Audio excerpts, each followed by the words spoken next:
حضرت ابو ہریرہ کہتے ہیں کہ ایک اعرابی نبی اکرم صلی اللہ علیہ وسلم کی خدمت میں حاضر ہوا اور عرض کیا، مجھے ایسا عمل بتائیے جسے کرنے سے میں جنت میں داخل ہو جاؤں۔ آپ نے فرمایا، اللہ تعالیٰ کی عبادت کرو، اس کے ساتھ کسی کو شریک نہ کرو، فرض نماز قائم کرو، فرض زکوٰۃ ادا کرو اور رمضان المبارک کے روزے رکھو۔ اس نے کہا، اللہ کی قسم میں اس سے زیادہ کچھ نہ کروں گا۔ جب وہ آدمی واپس ہوا تو آپ نے فرمایا، جسے جنتی آدمی دیکھنا پسند ہو وہ اسے دیکھ لے۔ اسے بخاری نے روایت کیا ہے۔ تو اس سے کیا پتہ چلتا ہے کہ جو لوگ اپنے فرائض ادا کریں، اور اس موضوع کی مناسبت سے جو زکوٰۃ ادا کرنے والا ہے وہ اپنے اس فعل کی وجہ سے جنت میں جائے گا، جبکہ وہ باقی فرائض بھی ادا کرے۔ زکوٰۃ ادا کرنے والے کے ایمان کی گواہی رسول اللہ صلی اللہ علیہ وسلم نے دی ہے۔ حضرت ابو مالک اشعری سے روایت ہے کہ نبی اکرم صلی اللہ علیہ وسلم نے فرمایا، وضو اچھی طرح کرنا نصف ایمان ہے۔ کبھی ہم نے سوچا کہ یہ بھی ایمان کا حصہ ہے؟ جب ہم طہارت حاصل کر رہے ہوتے ہیں تو گویا ایک طرح سے اپنے ایمان کی بھی تجدید کر رہے ہوتے ہیں۔ اور الحمدللہ کہنا میزان کو نیکیوں سے بھر دیتا ہے۔ سبحان اللہ اور اللہ اکبر کہنا آسمان اور زمین کو نیکیوں سے بھر دیتے ہیں۔ کہیے الحمدللہ، سبحان اللہ، اللہ اکبر۔ جب ایسی کوئی حدیث سنا کریں، پڑھا کریں، فوراً ساتھ ہی عمل کر لیا کریں، کیونکہ پھر تو پتہ نہیں یاد کب تک رہتی ہے کب تک نہیں، لیکن جس وقت سامنے آئی چیز اسی وقت اس کو کر گزرے۔ نماز قیامت کے دن روشنی ہوگی، سبحان اللہ، اور زکوٰۃ صاحب ایمان ہونے کی دلیل ہے۔ صبر کرنا روشنی ہے، یعنی جو انسان صبر کرتا ہے اللہ تعالیٰ اس کے مسئلے کا حل نکال دیتا ہے۔ روشنی سے مراد کیا؟ یعنی آپ غم کے گھونٹ پی رہے ہیں، تکلیف میں ہیں، صبر کر رہے ہیں، اور صبر کرتے ہوئے کوئی غلط کام نہیں کرتے، تو شیطان آپ کو سجھاتا ہے کہ آپ کے مسئلے کا حل کچھ بھی نہیں ہوگا، آپ کو سولوشن نہیں ملے گا، لیکن اللہ سبحانہ تعالیٰ اچانک آپ کے دل میں خیال ڈال دیتے کہ اچھا یہ کام ایسے نہیں، ایسے کر لو، اور آپ کو کہتے کہ او مجھے سمجھ آ گئی مجھے کیا کرنا ہے۔ یہ کون سجھاتا ہے؟ یہ کہاں سے آتی ہے روشنی؟ یہ اللہ سبحانہ تعالیٰ آپ کو دے رہا ہوتا ہے، ٹھیک ہے؟ تو یہ جو صبر کے بعد آپ کو اجر ملتا ہے اور پھر ٹھنڈک ملتی ہے، جیسے پسینہ آنے کے بعد جسم ٹھنڈا ہو جاتا ہے، اسی طرح صبر کی شدت اور بھٹی سے گزرنے کے بعد بھی آپ کو ایمان کی حلاوت نصیب ہوتی، اور یقینی طور پر لازمی طور پر مسائل کا حل ملتا ہے، اور وہ اللہ سبحانہ تعالیٰ اسباب پیدا کر دیتا ہے۔ اور قرآن تیرے حق میں حجت بنے گا، یعنی قیامت کے دن، یا تیرے خلاف حجت بنے گا۔ اسے نسائی نے روایت کیا ہے۔ عربی کی عبارت دیکھیے، اس میں آپ دیکھیے یہ کہتے ہیں کہ وَالصَّلَاةُ نُورٌ وَالزَّكَاةُ بُرْهَانٌ، وَالزَّكَاةُ بُرْهَانٌ، زکوٰۃ دلیل ہے کس بات کی؟ کہ تم مومن ہو، تو گویا ایمان کی علامت ہوئی۔ خالد بن اسلم کہتے ہیں کہ ہم عبداللہ بن عمر کے ساتھ نکلے تو ایک دیہاتی نے کہا، مجھے اللہ تعالیٰ کے اس قول والذین یکنزون الذہب والفضة کے مطلب سے آگاہ فرمائیے۔ حضرت ابن عمر نے فرمایا، جس آدمی نے سونا چاندی جمع کیا اور اس کی زکوٰۃ نہ دی تو اس کے لیے خرابی ہے، اور یہ آیت زکوٰۃ کا حکم اترنے سے پہلے کی ہے۔ جب زکوٰۃ فرض ہوئی تو اللہ تعالیٰ نے مال زکوٰۃ کے ذریعے اس کو پاک کر دیا، اسے بخاری نے روایت کیا ہے۔ اور زکوٰۃ ادا کرنے سے مال میں اضافہ ہوتا ہے، کیونکہ زکوٰۃ کا معنی کیا ہے؟ النمو والزیادہ، یعنی اس سے مال زیادہ ہوتا ہے، بڑھتا ہے اور ملتا ہے، ٹھیک ہے۔ اس کے علاوہ بھی کچھ اور فائدے ہیں جو دیگر احادیث میں بیان ہوئے ہیں۔ سب سے پہلی بات تو یہ کہ زکوٰۃ کی ادائیگی اللہ تعالیٰ کی اطاعت کا ذریعہ ہے، یعنی ہم اللہ سبحانہ وتعالیٰ کا ایک حکم مانتے ہیں، اور جب انسان اللہ تعالیٰ کی اطاعت کرتا ہے تو اللہ تعالیٰ ایسے بندے پر رحمت فرماتا ہے، اس کو ثواب دیتا ہے، اس کو عذاب سے بچاتا ہے، ایسا شخص اللہ کی رضا پاتا ہے، ٹھیک ہے۔ کیا کیا فائدے ہیں بتائیے اب مجھے؟ اطاعت کا موقع ملتا ہے، اللہ کا حکم مان رہے ہیں، کوئی معمولی بات نہیں ہے، اور اللہ کی رحمت آتی ہے اطاعت سے، اور ثواب ملتا ہے، جزا ملتی ہے، مال کا 1 درہم 700 اور کئی گنا انسان کو واپس اللہ سبحانہ وتعالیٰ دنیا اور آخرت دونوں جگہ لوٹاتا ہے۔ فرشتے دعائیں کرتے ہیں کہ اللہ جو دے رہا ہے اس کو اور زیادہ دے۔ اور کیا ملتا ہے؟ عذاب سے بچاؤ ہوتا ہے۔ اب یہ 2 الگ الگ چیزیں ہیں، ایک ہے جنت کا ملنا اور ایک ہے عذاب سے بچنا۔ بعض لوگ جنت میں جائیں گے لیکن عذاب بھگت کے، ٹھیک، اور بعض لوگ جنت میں جائیں گے عذاب کے بغیر ہی۔ تو عذاب سے بچنے کا بھی موقع ملتا ہے انسان کو، کیونکہ مال کا دینا انسان کے لیے ایک حفاظت کا ذریعہ بن جاتا ہے۔ آگے انشاءاللہ ہم دیکھیں گے کہ کس طرح قبر میں حفاظت ہوتی ہے زکوٰۃ اور صدقات دینے سے، اور باقی بھی حشر کے دن کیا انسان کو فائدے ہوں گے۔ اور پھر یہ ہے کہ اللہ کی رضا حاصل ہوتی ہے، پھر اللہ سبحانہ وتعالیٰ کے قرب کا ذریعہ ہے۔ اللہ عز و جل فرماتا ہے، جو شخص میرے کسی دوست کی تذلیل کرتا ہے وہ مجھ سے جنگ کو حلال کر لیتا ہے۔ یعنی ایک شخص اگر اللہ کا محبوب ہے، اللہ کا پیارا ہے، اور کوئی اس کو ذلیل کرنے پہ تلا ہوا ہے تو اللہ سبحانہ وتعالیٰ خود اس سے نبٹ لیتا ہے۔ اور فرائض کی ادائیگی سے زیادہ بندہ کسی چیز سے میرا قرب حاصل نہیں کرتا. فرائض کی ادائیگی سے بڑھ کر بندہ کسی چیز سے میرا قرب حاصل نہیں کرتا. یعنی اگر آپ اللہ کے مقرب بندوں میں شامل ہونا چاہتے ہیں، شوق ہے نیئرسٹ ٹو اللہ سبحانہ و تعالی، تو سب سے زیادہ جو چیز آپ کو فائدہ دے گی وہ فرائض کی ادائیگی ہے. اپنے فرض پورے کیجیے. اور بندہ میرا قرب حاصل کرنے کے لیے مسلسل نوافل پڑھتا رہتا ہے حتیٰ کہ میں اس سے محبت کرنے لگتا ہوں. تو قرب فرائض سے ملتا ہے اور محبت نوافل سے. دوبارہ دہراؤں گی، کہیں موٹا کر کے اپنے پاس لکھ لیجئے، قرب فرائض کی ادائیگی سے اور محبت نوافل کی ادائیگی سے. پھر اگر وہ مجھ سے کچھ مانگتا ہے تو میں اسے عطا کرتا ہوں. اللہ اکبر. ہم سب چاہتے ہیں ہماری دعائیں قبول ہوں. اگر دعا کرتا ہے تو اسے قبول کرتا ہوں. اور مجھے اپنے کسی کام میں ایسا تردد نہیں ہوتا جیسا اپنے بندے کی موت پر ہوتا ہے، کیونکہ وہ موت کو پسند نہیں کرتا اور میں اسے تنگ کرنا اچھا نہیں سمجھتا. تو جو لوگ اللہ کے مقرب اور محبوب بندے ہوتے ہیں، اللہ سبحانہ و تعالیٰ انہیں موت کی تکلیف بھی نہیں دینا چاہتا. اللہ کی تائید پھر انسان کو حاصل ہونے لگتی. تو زکوٰۃ کی ادائیگی صرف ایک بوجھ سمجھ کے لے کے، اچھا کتنے پیسے ہیں کیلکولیشن کرو، اتنے روپے بن گئے، اتنا زیور سے اتنے تولے سونا ہے، اتنے وہ بن گئے، اچھا اتنے بنتے، چلو لفافے میں ڈالو اور جا کے دے آؤ جہاں دینا ہے. کوئی روح نہیں، کوئی محبت نہیں، کوئی دل میں وہ احساس نہیں کہ ہم کیا کرنے جا رہے ہیں. تو کچھ بھی اللہ کے لیے دینا ہو تو بے روح نہ ہو. اس وقت اس کو گنتے ہوئے، کیلکولیٹ کرتے وقت، اس کا اہتمام انتظام کرتے وقت نہ تنگ ہونا ہے، نہ پریشان ہونا ہے. محبت کے ساتھ اس کو ادا کرنا ہے کہ مجھے اس سے اللہ کا قرب ملے گا. اور اگر میں اضافے کے ساتھ دوں گی، یعنی اس میں صدقہ بھی ڈال دوں گی، تو اللہ کی محبت نصیب ہوگی، دعائیں قبول ہوگی اور آخرت بھی اچھی ہوگی. اور جہاں تک رحمت پانے کا تعلق ہے، وَأَقِيمُوا الصَّلَاةَ وَآتُوا الزَّكَاةَ وَأَطِيعُوا الرَّسُولَ لَعَلَّكُمْ تُرْحَمُونَ، اس کی دلیل ہے. پھر ایک اور جگہ اللہ سبحانہ تعالیٰ فرماتے ہیں، وَاكْتُبْ لَنَا فِي هَذِهِ الدُّنْيَا حَسَنَةً وَفِي الْآخِرَةِ إِنَّا هُدْنَا إِلَيْكَ قَالَ عَذَابِي أُصِيبُ بِهِ مَنْ أَشَاءُ وَرَحْمَتِي وَسِعَتْ كُلَّ شَيْءٍ فَسَأَكْتُبُهَا لِلَّذِينَ يَتَّقُونَ وَيُؤْتُونَ الزَّكَاةَ. ڈائریکٹ زکوٰۃ کی بات آ گئی عمل میں کہ میں اپنی رحمت لکھ دوں گا ان لوگوں کے لیے، لازم کر دوں گا جو ڈرتے ہیں، تقوی اختیار کرتے ہیں، بچتے ہیں، بچ کے چلتے ہیں، ڈر کے چلتے ہیں، ڈر کے زندگی بسر کرتے ہیں کہ ہمارا کوئی ایکشن، ہماری کوئی بات، ہمارا کوئی قدم اللہ کو ناراض نہ کر دے. وَيُؤْتُونَ الزَّكَاةَ، اور زکوٰۃ دیتے ہیں. وَالَّذِينَ هُمْ بِآيَاتِنَا يُؤْمِنُونَ، اور وہ لوگ ہماری آیات پر ایمان رکھتے ہیں. سورۃ الاعراف 156 ہے. اس میں اللہ تعالیٰ فرماتے ہیں میری رحمت ہر چیز پہ چھائی ہوئی ہے، لیکن میں ان لوگوں کے لیے تو لکھ ہی دوں گا، ان کو عنایت کر دوں گا جو تقوی اور زکوٰۃ کا اہتمام کرتے ہیں. پھر زکوٰۃ جو ہے وہ انسان کی جان کا فدیہ بھی ہے. یحییٰ علیہ السلام کو 5 باتوں کا حکم دیا گیا تھا کہ ان پہ خود بھی عمل کرے اور بنی اسرائیل کو بھی حکم دے. ان میں سے ایک ہے، میں تمہیں صدقہ کرنے کا حکم دیتا ہوں، کیونکہ اس کی مثال اس شخص کی ہے جسے دشمن نے قید کر کے اس کے ہاتھ گردن سے باندھ دیے ہوں، مصیبت میں پھنس گیا ہو انسان. اب امیجن کیجئے، دشمن نے قید بھی کر لیا، گردن سے ہاتھ بھی باندھ دیے، یعنی ویسے بھی انسان آئسولیشن میں اور اوپر سے ہاتھ بھی بندھے ہوئے ہیں، اور پھر اسے قتل کرنے کے لیے لے چلیں اور وہ ان سے کہے کیا تم میری جان کا فدیہ وصول کرنے کے لیے تیار ہو؟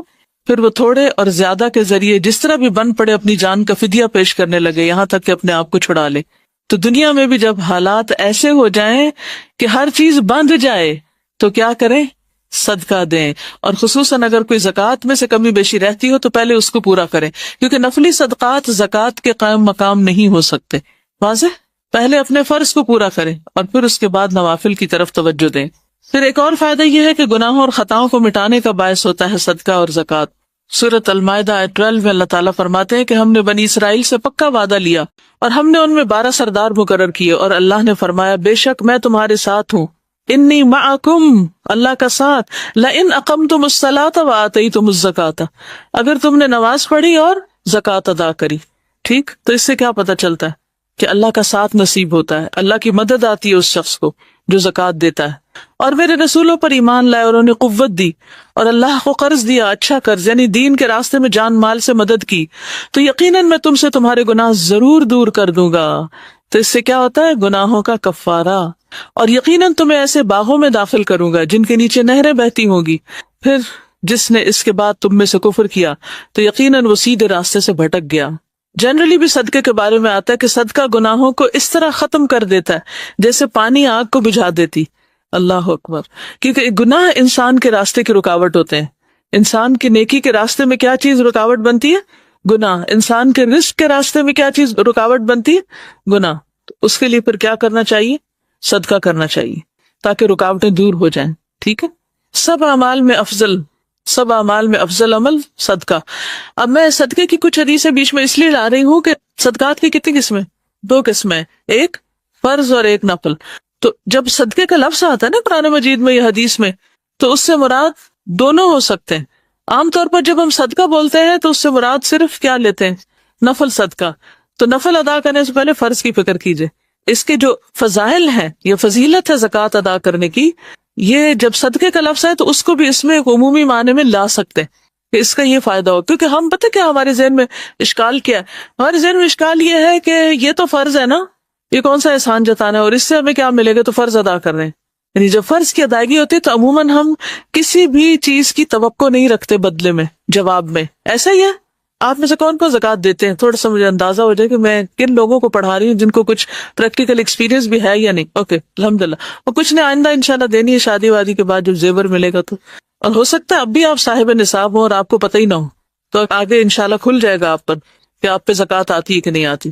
تو آپ نے آج تک جتنی بھی زکوٰۃ دی، کبھی زکوٰۃ دیتے ہوئے یہ سوچ آئی کہ اس پہ مجھے ثواب بھی ملے گا؟ کم آتی ہے نا، کم خیال آتا ہے کہ اس پہ ثواب ہوگا یا اس سے مجھے کوئی میری بلا ٹلے گی یا اس سے مجھے اللہ کا قرب نصیب ہوگا یا جنت یا رحمت یا. تو اس لیے بہت ضروری ہے کہ ان احادیث کو ریفریش کر لیا جائے. تو حدیث میں آتا ہے کہ صدقہ گناہوں کو اس طرح ختم کرتا ہے جیسے پانی آگ کو بجھاتا ہے، اور صدقہ سب اعمال میں افضل ہے. حضرت عمر رضی اللہ تعالیٰ عنہ سے روایت ہے، کہتے ہیں کہ اعمال آپس میں فخر کرتے ہیں، تو صدقہ کہتا ہے میں تم میں سب سے افضل ہوں. اور فلاح پانے کا ذریعہ بھی ہے زکوٰۃ. قد افلح المؤمنون الذین هم فی صلاتهم خاشعون والذین هم عن اللغو معرضون والذین هم للزکاۃ فاعلون. پھر اسی طرح زکوٰۃ ادا کرنے والوں کو مساجد آباد کرنے کی سعادت حاصل ہوتی. مسجد اللہ کا گھر ہے، جو اللہ کا گھر بناتا ہے اس کو لک آفٹر کرتا ہے اللہ تعالیٰ، جنت میں اس کا گھر بناتے ہیں. تو جو لوگ زکوٰۃ دیتے ہیں اللہ تعالیٰ ان کو توفیق دیتے ہیں کہ وہ مساجد کو آباد کر سکیں. اس سے پتہ یہ چلتا ہے کہ فرائض ادا کرنے سے، خصوصاً مالی فرض ادا کرنے، زکوٰۃ ادا کرنے سے انسان کے لیے نیکیوں کے مزید دروازے کھلتے ہیں اور اللہ کے دین کی خدمت کا موقع ملتا ہے. انما یأمر مساجد اللہ من آمن باللہ والیوم الآخر واقام الصلاۃ وآتى الزکاۃ ولم یخش الا اللہ فعسى اولئک ان یکونوا من المہتدین. اللہ کی مسجدیں تو وہی آباد کرتا ہے جو اللہ اور آخرت کے دن پر ایمان لایا اور اس نے نماز قائم کی اور زکوٰۃ ادا کی اور اللہ کے سوا کسی سے نہ ڈرا، تو یہ لوگ امید ہے کہ ہدایت پانے والوں میں سے ہوں گے. تو اللہ کی مسجدیں کون آباد کرتے ہیں؟ جو ایمان لاتے ہیں اور نماز اور زکوٰۃ کی پابندی کرتے ہیں. ٹھیک ہے. زکوٰۃ ادا کرنے والے اللہ کی مخلوق میں سے بہترین لوگ ہیں. ابو ہریرہ کہتے ہیں نبی صلی اللہ علیہ وسلم نے فرمایا، کیا میں تمہیں مخلوق میں سب سے بہتر آدمی کے بارے میں نہ بتاؤں؟ صحابہ نے عرض کیا کیوں نہیں یا رسول اللہ؟ فرمایا وہ آدمی جو اپنے گھوڑے کی لگام پکڑے، اللہ عز و جل کی راہ میں نکل پڑا ہو اور جہاں ضرورت ہو وہ اس پر سوار ہو کر جائے. یعنی اللہ کے راستے میں نکلا، جہاں ضرورت ہے اس پہ جاتا ہے. کبھی اس نے روکا ہی نہیں کہ یہ میرا پرسنل گھوڑا ہے اور میرے ذاتی کاموں کے لیے ہے اور میں اس پر اب کوئی اور اللہ کے راستے کا کام کیسے کروں. جیسے عام طور پر ہم جب ذاتی ضرورت کے لیے کہیں گاڑی دوڑانی ہوتی ہے تو خوشی سے جاتے ہیں، لیکن اگر دین کے کام کے لیے کہیں نکلنا ہو تو ہم سوچنے لگتے ہیں کہ اس کا پیٹرول کون دے گا. فرمایا کہ اللہ کے راہ میں نکل پڑا ہو، جہاں ضرورت ہو وہ اس پر سوار ہو جائے. پھر فرمایا کیا میں تمہیں اس کے بعد والے آدمی کے بارے میں بتاؤں کہ اس کے بعد کس کا درجہ افضل؟ تو وہ ہے نمبر 1 ٹاپ کلاس. اور سیکنڈ نمبر پہ کون ہے مقابلے میں؟ صحابہ نے عرض کیا کیوں نہیں ہے اللہ کے رسول صلی اللہ علیہ وسلم، آپ ہمیں ضرور بتائیے. فرمایا وہ آدمی جو اپنی بکریوں کے ریوڑ میں ہو، یعنی بکریاں چراتا ہے، چرواہا ہے بظاہر دنیا میں، چرواہا شیپرڈ. کبھی کسی نے چرواہا دیکھا؟ اچھا کوئی بتائے گا دیکھ کر کیا خیال آیا؟ ہے بیچارہ مسکین. اور مجھے پتہ کیا آتا ہے خیال، کہتے اللہ کو اس کی بکریاں خرید لے. کیونکہ ہم عام طور پہ کب دیکھتے ہیں چرواہے؟ جب عید کا موقع ہوتا ہے نا تو وہ شہر میں لیے پھر رہے ہوتے ہیں. وہ جس سڑک پہ جاؤ وہاں وہ ساتھ لے کے تو چرا رہے ہوتے ہیں اور لے جا رہے ہوتے ہیں. تو فکر ہو رہی ہوتی ہے کہ پتہ نہیں ایسے واپس نہ چلے جائیں کہ کتنی سال بھر محنت کی ہے انہوں نے اور اب یہ. تو بہرحال ہمارے دل میں یہی خیال ہے، میرے دل میں تو کم از کم رحم آتا ہے ان پر. لیکن اللہ کی نظر میں اس کا مقام کیا؟ اگر وہ نماز قائم کرے اور اس کی زکوٰۃ دیتا ہو. یاد رکھیے جو مال بڑھتا ہے اس پہ زکوٰۃ ہوتی ہے. جو مال بڑھتا ہے جیسے بکریاں بڑھتی ہیں، تو جو بکریوں کے ریوڑ میں ہو نماز ادا کرے اور زکوٰۃ ادا کرے، کیونکہ اس کی دنیا وہی بکریاں ہیں نا، وہ ان کو چھوڑ کے نماز نہیں پڑھے گا کہ یہ کہیں گم نہ جائے، ادھر ادھر نہ نکل جائے، تو وہ اس حال میں بھی نماز پڑھتا ہے اور پھر دھیان رکھتا ہے اپنا پورا نصاب کا، وہ گن کے رکھتا ہے کہ کتنی بکریاں میری، اس میں سے کتنی زکوٰۃ ہوگی، کس تاریخ کو زکوٰۃ ہوگی، اور وہ اس کی زکوٰۃ ادا کرتا ہے۔ اور فرمایا کیا میں تمہیں مخلوق میں سب سے بدتر آدمی کے بارے میں نہ بتاؤں؟ صحابہ نے عرض کیا کیوں نہیں؟ فرمایا وہ آدمی جس سے اللہ کے نام پر کچھ مانگا جائے اور وہ کچھ نہ دے، جس سے اللہ کے نام پر کچھ مانگا جائے اور وہ کچھ نہ دے، یعنی صدقہ نہ کرے۔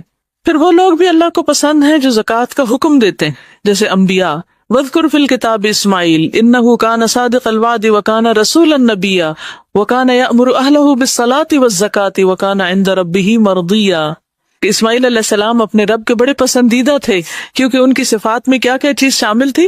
صادق الوعد، سچے تھے وعدے کے، اور صرف خود نہیں نماز اور زکوٰۃ ادا کرتے تھے بلکہ اپنے گھر والوں کو بھی حکم دیتے تھے۔ تو اگر آپ رب کا مرضیہ بننا چاہتی ہیں تو صرف نام رکھنے سے کافی نہیں ہوگا تو مرضیہ نام رکھ لیں اپنا، بلکہ کیا کرنا پڑے گا؟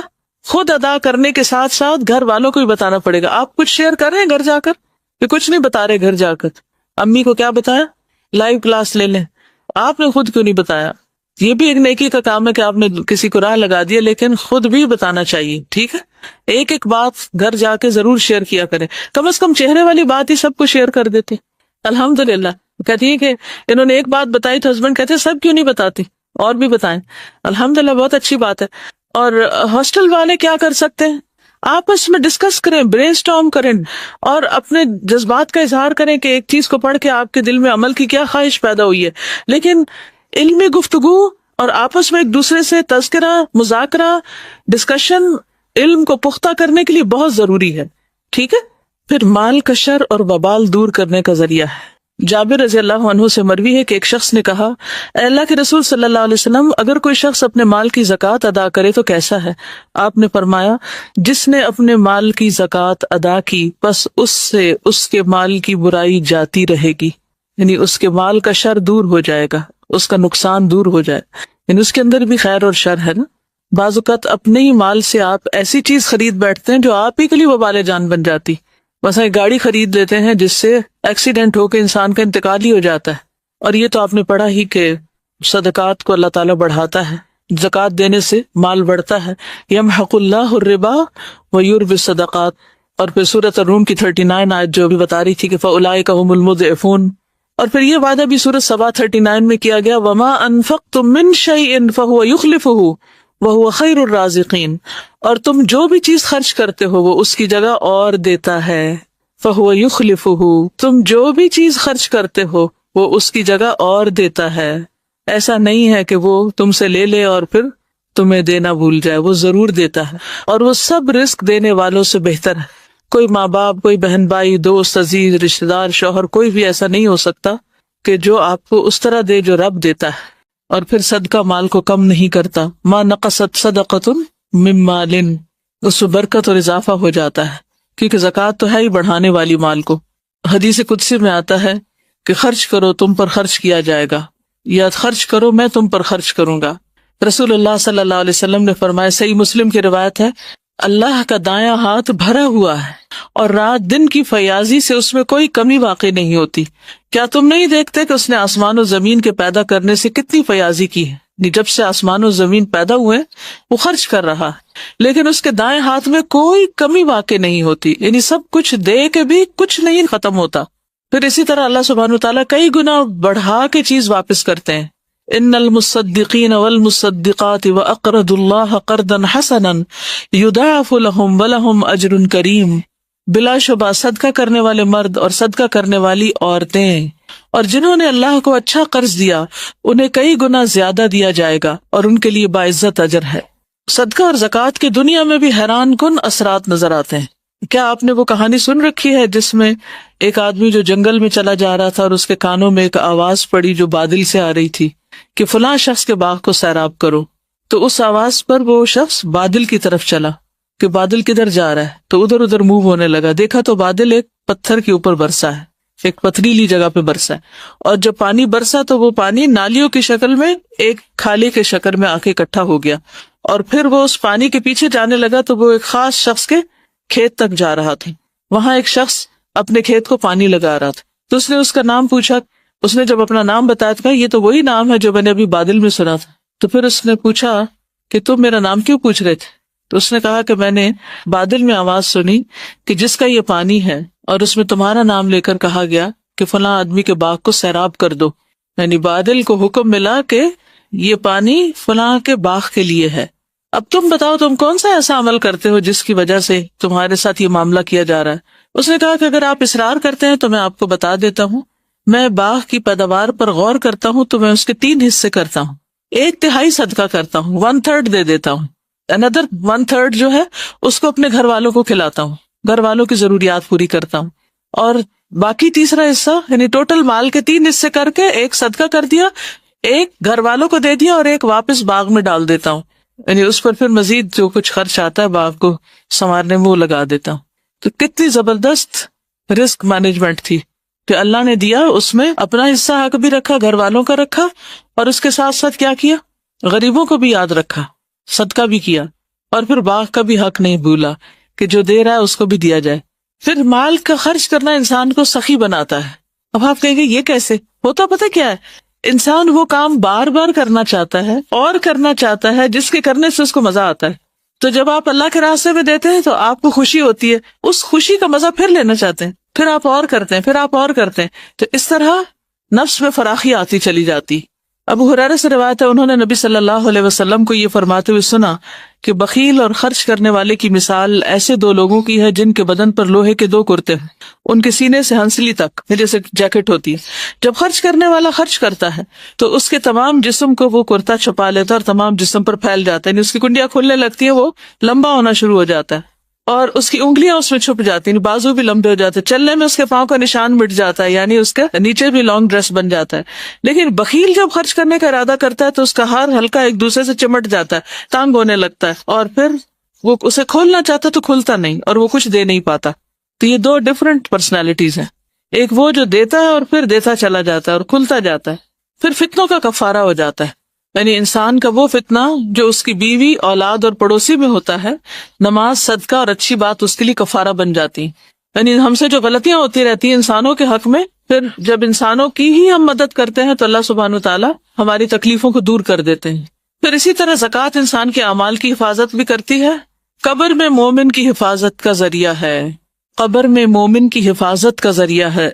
نبی صلی اللہ علیہ وسلم نے فرمایا, میت کو جب اس کی قبر میں رکھا جاتا ہے تو وہ ان کے پلٹ جانے کے وقت ان کے جوتوں کی آواز سنتا ہے. اگر وہ مومن ہوتا ہے تو نماز اس کے سرہانے آ جاتی ہے, سر کی طرف, روزہ اس کی دائیں طرف ہوتا ہے, رائٹ سائڈ پہ, زکوٰۃ اس کی بائیں طرف ہوتی, اور دیگر نیک کام, صدقہ, نماز, نیکی اور لوگوں سے اچھائی اس کے دونوں پاؤں کے پاس ہوتے ہیں. یعنی باقی اچھے اچھے کام سارے پاؤں کی طرف آ جاتے ہیں. پھر اس کے داہنے طرف سے آیا جاتا ہے, یعنی کوئی تکلیف آنے لگتی تو روزہ کہتا ہے میری طرف سے آنے کا کوئی راستہ نہیں, وہ بلاک کر دیتا ہے. پھر اس کے بائیں طرف سے آ جاتا ہے تو زکوٰۃ کہتی ہے میری طرف سے آنے کا راستہ نہیں. پھر اس کے دونوں پاؤں کی طرف سے آ جاتا ہے تو نیک اعمال, صدقہ, نماز, نیکی یعنی نوافل وغیرہ اور لوگوں سے اچھا سلوک کہتے ہیں کہ میری طرف سے آنے کا راستہ نہیں.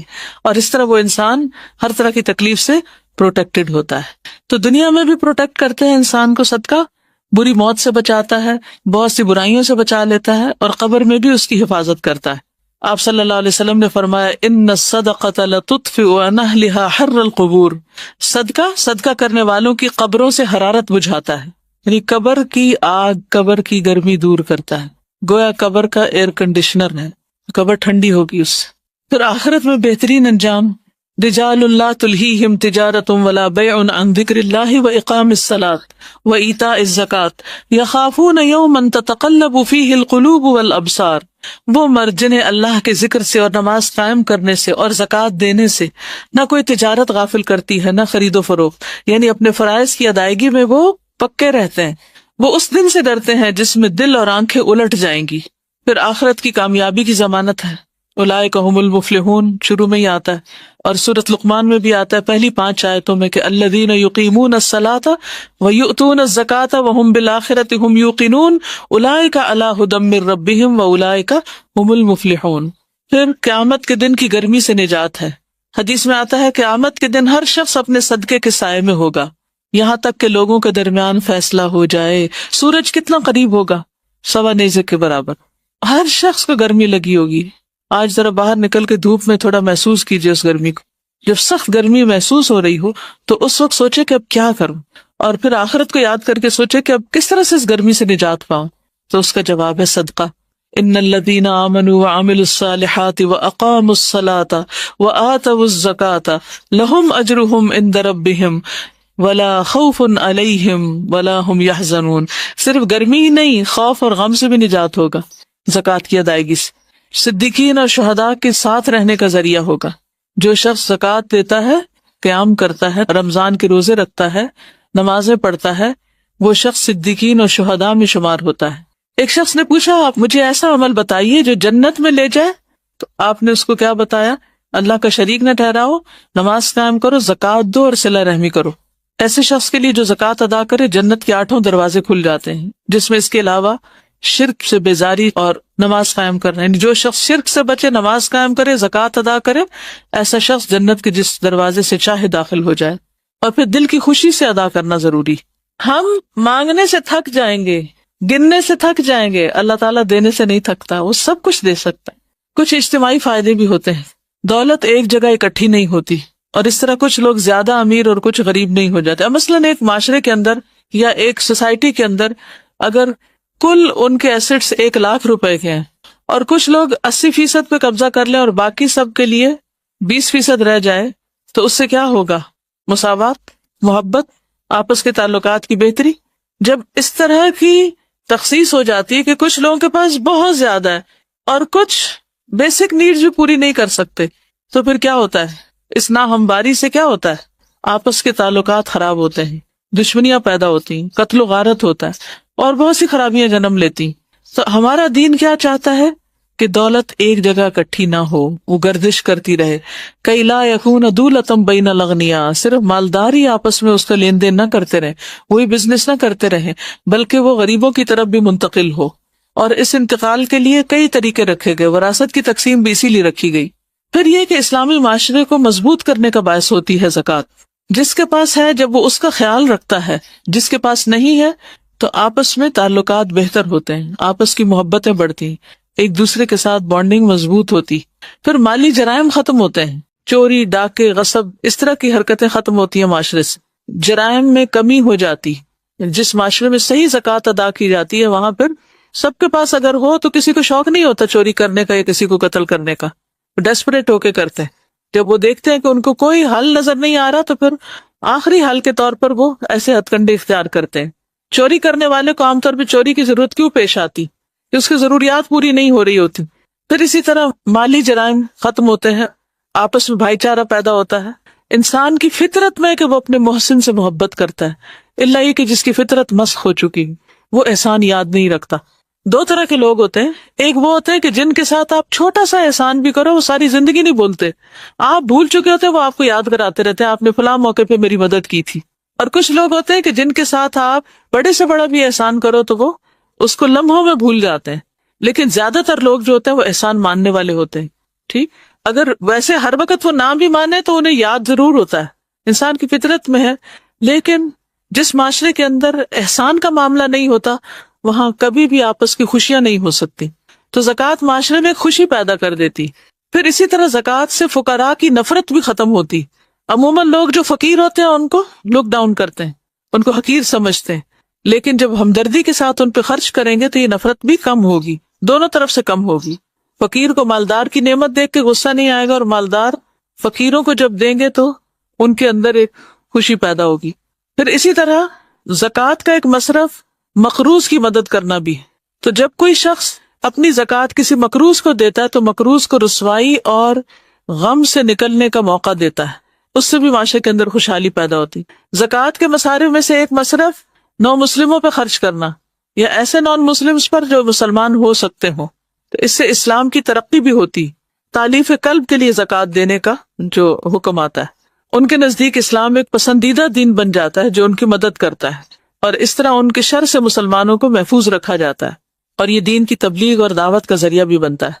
آپ کو یاد ہے حضرت صفوان کے بارے میں، جنہیں نبی صلی اللہ علیہ وسلم نے جنگ حنین کے بعد پوری وادی بکریوں کی دے دی تھی، تو اپنی قوم کی طرف آئے اور کہنے لگے کہ محمد صلی اللہ علیہ وسلم کا دین قبول کر لو، کیونکہ وہ ایسا دیتے ہیں کہ جس کے بعد انہیں فقر کا ڈر نہیں ہوتا، یعنی سب کچھ ہی دے دیتے ہیں پھر بھی نہیں ڈرتے، فاقہ کشی کا خوف نہیں رکھتے۔